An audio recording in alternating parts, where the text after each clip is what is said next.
안녕하십니까 성도 여러분. 화요일 저녁 예배에 오신 모든 성도 여러분을 진심으로 환영합니다. 오늘은 형통이라는 제목으로 말씀을 나누고자 합니다. 먼저 오늘 본문 말씀 창세기 39장 1절 3절 말씀을 제가 읽도록 하겠습니다. 요셉이 이끌려 애굽에 내려가매 바로 신이 대장 애굽 사람 보디발이 그를 그리로 데려간 이스마엘 사람의 손에서 요셉을 사니라. 여호와께서 요셉과 함께 하심으로 그가 형통한 자가 되어 그의 주인 애굽 사람의 집에 있으니 그가 주인이 여호와께서 그와 함께 하심을 보며 또 여호와께서 그와 범사에 형통하게 하심을 보았더라. 크리스피 파블이라는 사람이 미지근한 그리스도인의 77가지 습관이라는 책을 썼습니다. 이 사람은 이 책에서 미지근한 그리스도인, 즉 무기력하고 생명력이 없는 그리스도인이 되는 습관 77가지를 정리했습니다.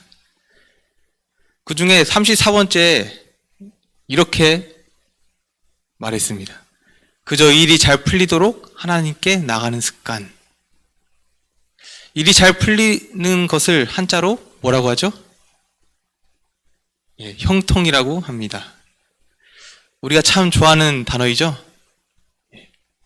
그런데 이 책의 저자는 형통한 삶을 위해 예배드리고 하나님을 찾는 것이 무기력하고 생명력 없는 그리스도인이 되는 길이라고 말하고 있습니다.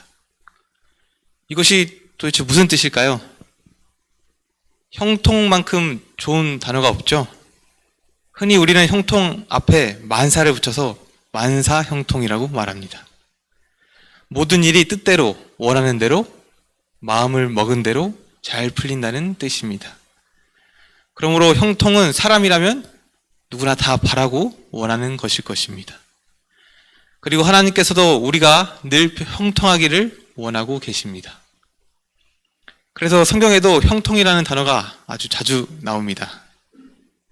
그 중에 제가 좋아하는 형통은 시편 1편에 기록된 형통입니다. 제가 읽도록 하겠습니다. 저는 시냇가에 심은 나무가 시절을 쫓아 과실을 맺으며 그 잎사귀가 마르지 아니함 같은 일이니 그 행사가 다 형통하리로다. 저는 모든 성도 여러분들이 형통한 사람, 망사 형통한 하나님의 자녀들이 되기를 소망합니다. 그런데 왜 이 책의 저자는 형통을 얻기 위해 하나님께 나아가는 것이 위험한 일이라고 경고하고 있을까요? 우리가 바라는 형통과 하나님이 주시기 원하는 형통이 다르기 때문입니다. 이 저자가 말한 형통은 자기 만족, 자기의 욕심을 채우는 형통입니다. 그런 형통을 추구하면 아주 미지근한 그리스도인이 되는데 라오디게아 교회에 보낸 기별에 가면 하나님은 미지근한 그리스도인을 어떻게 하신다고 그랬죠? 토해버리겠다고 하셨습니다. 그러므로 우리는 내 욕심을 위한 형통이 아니라 하나님께서 주시는 형통, 하나님의 영광을 위한 형통을 추구해야 하는 것입니다. 오늘은 요셉의 생애를 통해 성경적인 형통, 하나님이 주시는 형통, 하나님의 영광을 위한 형통이 무엇인지 함께 살펴보도록 하겠습니다. 요셉은 꼼짝없이 구덩이에 빠져 죽게 되었죠. 그런데 넷째 형인 유다의 제안에 의해 가까스로 목숨을 건졌습니다. 그리고 곧 이스마엘 상인들에게 팔려 애굽으로 가게 되었습니다. 그때 요셉의 나이는 몇 살이었을까요? 17살이었습니다. 애굽에 도착한 요셉은 노예시장에 진열되었고 바로의 친위 대장 보디발의 집에 팔려갔습니다. 요셉은 아버지 집에서 채색 옷을 입고 비단 이불을 덮고 진수 성찬을 먹던 사랑했던 사람이었습니다. 그런데 타국에서 짐승과 같은 취급을 받는 노예로 팔려가게 된 것입니다. 그런데 참 놀랍게도 성경은 바로 이때, 지금 팔려간 이때에 요셉이 형통한 자가 되었다고 말하고 있습니다. 창세기 39장 2절을 다시 한번 보겠습니다. 여호와께서 요셉과 함께 하심으로 그가 형통한 자가 되어 그의 주인 애굽의 사람의 집에 있으니. 사실 이 말씀은 우리의 상식으로는 도무지 이해할 수 없는 말씀입니다.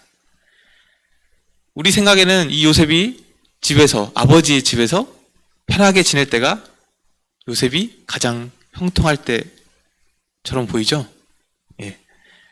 그런데 이 요셉이 형들의 미움을 받긴 했지만 그럼에도 불구하고 아버지가 모든 문제들을 다 해결해 주었습니다.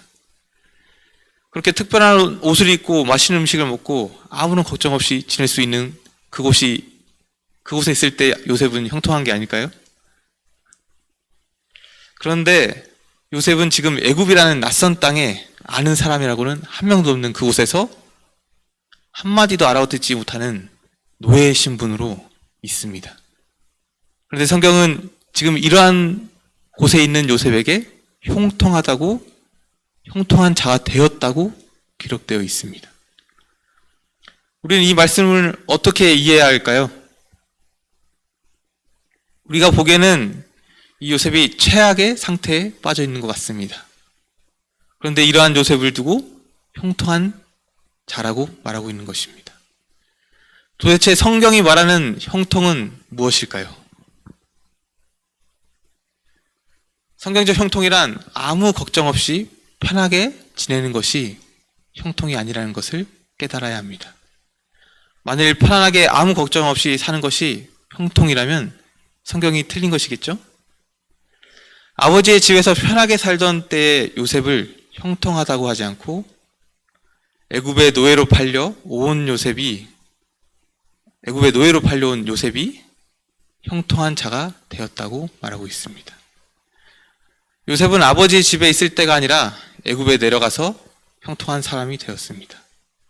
그러므로 성경적인 형통, 하나님이 우리에게 주기를 원하시는 형통은 바로 우리가 처한 환경에 있는 것이 아닙니다. 하나님은 우리에게 환경을 뛰어넘는 형통, 환경을 지배하는 형통을 주시기를 원하십니다. 상황이 어떠하든지 환경이 어떠하든지 간에 하나님 안에서 평안을 누리는 것이 성경적 형통이며 하나님께서 우리에게 주기를 원하고 계시는 형통입니다. 그럼 이러한 형통의 비결은 무엇일까요? 2절 첫 부분에 그 해답이 기록되어 있습니다. 바로 여호와께서 요셉과 함께 하심으로. 네, 상황에 관계없이 형편이 어떠하든지 간에 하나님께서 함께 하시는 것이 형통한 것입니다. 우리가 최악의 상황에 있어도 하나님이 함께 계시면 우리는 형통한 사람이 되는 것입니다. 그런 의미에서 요셉은 아버지의 집에서 있는 것이 아니라 애굽에 내려간 후에 형통한 사람이 된 것입니다. 물론 아버지의 집에서도 요셉은 신실한 사람이었습니다. 그러나 아버지의 집에 있는 동안에는 하나님과 함께 하심을 드러낼 기회가 없었습니다. 아무것도 부족함이 없는 상황에서는 하나님을 향한 간절함을 표현할 필요가 없는 것입니다. 하나님께서도 요셉을 위한 하나님의 섭리와 계획을 나타내실 수 없었습니다. 형통케 하시는 하나님의 사랑, 형통케 하시는 하나님의 은혜, 바로 이러한 것들은 요셉이 아버지의 집을 떠나 애굽에서 노예가 되었을 때 비로소 분명하게 드러나게 되었습니다. 창세기 39장 3절을 다시 한번 보겠습니다. 그의 주인이 여호와께서 그와 함께 하심을 보며 또 여호와께서 그의 범사에 형통케 하심을 보았더라.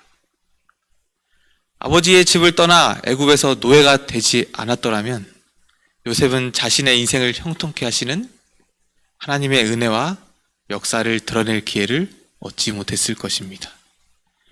그러므로 우리는 형통이라는 단어의 초점을 나 자신에게 맞추는 것이 아니라 나 자신에게 맞추면 안 되는 것입니다. 성경적 형통은 내가 편해지고 내 소원이 이루어지는 것을 말하는 것이 아닙니다. 내가 아니라 하나님이 높임을 받는 것. 나를 통해서 하나님의 뜻이 드러나는 것. 세상이 나를 통해 하나님께 영광을 돌리게 되는 것이 바로 참된 형통이며 성경적 형통입니다. 애굽으로 팔려가는 길에 요셉이 한 결심을 엘렌 G. 화이트는 이렇게 말하고 있습니다. 그때 요셉의 생각은 그의 아버지의 하나님께로 향하였다. 요셉은 자기 조상들의 하나님이 자기의 하나님이 되시리라는 것을 믿었다. 그리고 그곳에서 그는 여호와께 자기 자신을 완전히 헌신하고 이스라엘의 수호자 하나님께서 그가 유랑하는 땅에서도 그와 함께 계시기를 기도하였다. 어떠한 환경에 처하더라도 하늘의 왕의 신민답게 행동하며 하나님께서 충성을 다하리라는 고결한 결심으로 그의 영혼은 감동되었다. 그는 한 마음으로 하나님을 섬기며 그의 운명의 시련을 인내로 당하며 날마다 의무를 성실하게 수행하고자 하였다. 이 하루의 경험이 요셉의 생애의 전환점이 되었다. 그 무서운 재난이 그를 응석부리는 아이에서 사력 있고 용감하고 자제력이 있는 어른으로 변화시켰다. 이러한 요셉을 어떻게 하나님이 혼자 내버려 두실 수 있겠습니까? 하나님은 요셉과 함께 애굽으로 가신 것입니다. 요셉을 형통케 하셔야만 했던 것입니다. 요셉이 보디발의 노예가 된 것은 절대로 우연히 된 것이 아닙니다. 바로 하나님의 형통케 하심입니다. 그래서 한순간에 요셉은 애굽의 권력의 심장부로 접근하게 되었습니다.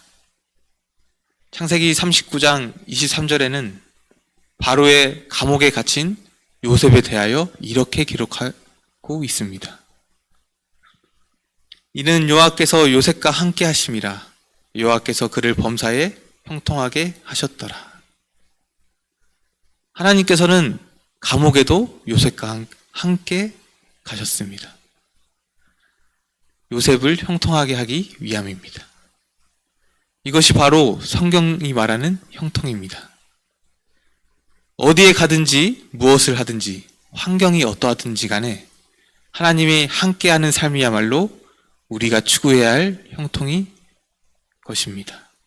그리고 하나님께서도 이러한 형통을 우리에게 주기를 원하고 계십니다. 다시 창세기 39장 2절로 가보면 성경은 요셉이 형통한 자가 되어 애굽의 사람의 집에 있었다고 말하고 있습니다. 형통한 자가 된 요셉이 어디에 있다고요? 네, 바로 애굽의 사람의 집, 여전히 바로의 친위대장 보디발의 집에 있는 것입니다. 우리의 생각으로는 빨리 노예 신분을 벗고 아버지의 집으로 돌아가는 것이 형통 아닙니까? 고향으로 돌아가지는 못하더라도 최소한 노예 신분에서는 벗어나야 형통한 것이지 않겠습니까? 그런데 성경은 뭐라고 말하고 있습니까? 형통한 자가 되어 애굽 사람 집에 있었다고 말하고 있습니다. 여기서 우리가 성경적 형통에 대한 또 하나의 중요한 교훈을 깨달아야 합니다. 형통은 모든 문제가 해결된 상태가 아니라는 사실입니다. 왜냐하면 형통한 사람이 되면 요셉이 여전히 애굽에 있었고 바로의 집에 있었고 노예 상태에 있는 요셉이기 때문입니다. 우리는 자주 하나님께서 우리의 삶의 모든 문제를 한꺼번에 다 해결해 주시기를 원하고 있습니다. 하나님께서 우리의 건강 문제, 재정 문제, 자녀 문제, 집안 문제, 직장 문제 등을 한 방에 다 해결해 주시기를 기도합니다. 그러나 하나님께서는 그렇게 해주시나요? 네, 하나님께서는 그렇게 하지 않으십니다. 왜냐하면 그렇게 하시는 것이 결국엔 우리에게 결과적으로 유익하지 않기 때문입니다. 그래서 하나님께서는 우리를 형통한 사람이 되게 하신 후에도 여전히 여러 문제와 싸우는 힘든 고난의 길을 가게 하십니다. 그 길 끝에 하나님께서 우리를 위해 준비해 두신 더 좋은 것이 있기 때문입니다. 만약에 창세기 39장 2절을 이렇게 바꾼다면 어떻겠습니까? 그의 주인 애굽 사람의 집에 있으니, 이 뒷부분의 말씀을 아버지의 집으로 돌아갔더라. 이 요셉이 애굽에 있지 않고 아버지의 집에 돌아갔으면 어땠을까요? 이렇게 바꾸는 게 더 마음에 드십니까? 하나님께서는 요셉의 인생을 이렇게 아버지의 집으로 돌아가게 이러한 방법으로 형통하게 하셨다면 그 다음은 어떻게 되는 것입니까?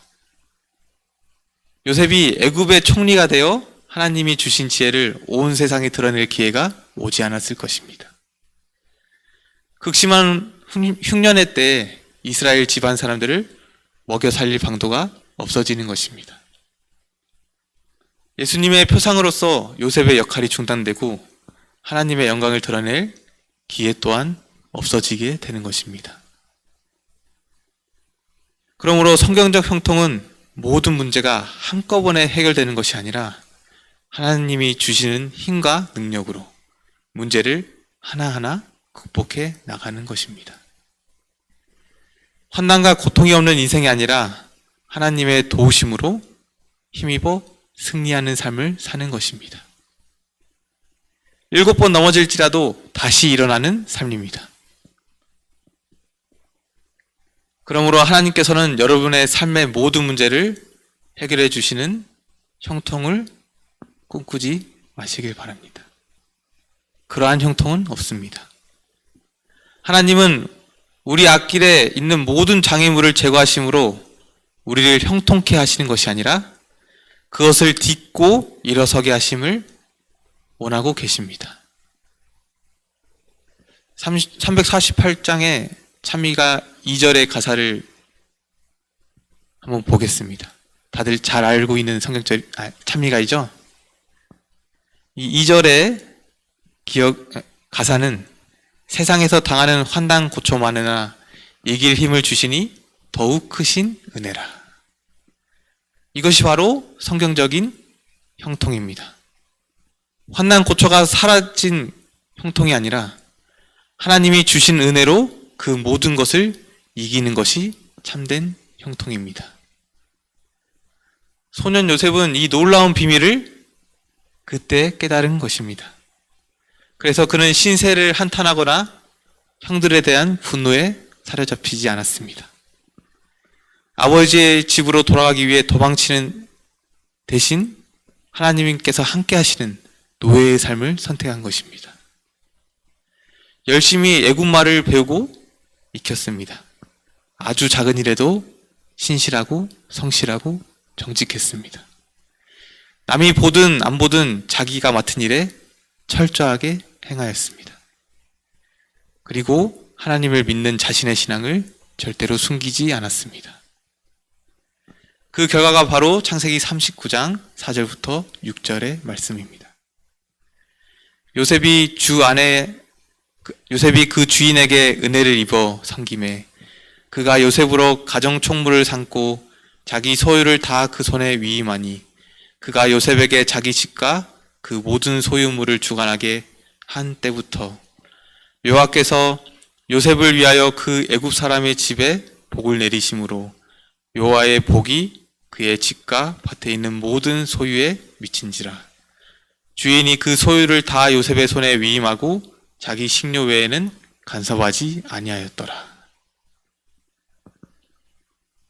이러한 요셉의 형통이 저와 여러분의 형통이 되시기를 간절히 바랍니다. 형통케 하시는 하나님께서 여러분과 날마다 함께 하시기를 축복합니다. 요셉을 형통한 사람이 되게 하신 하나님께서 우리 모든 광주중앙교회 성도 여러분 모두를 요셉처럼 형통한 사람이 되게 해주시기를 바라면서 말씀을 마치도록 하겠습니다. 기도하겠습니다.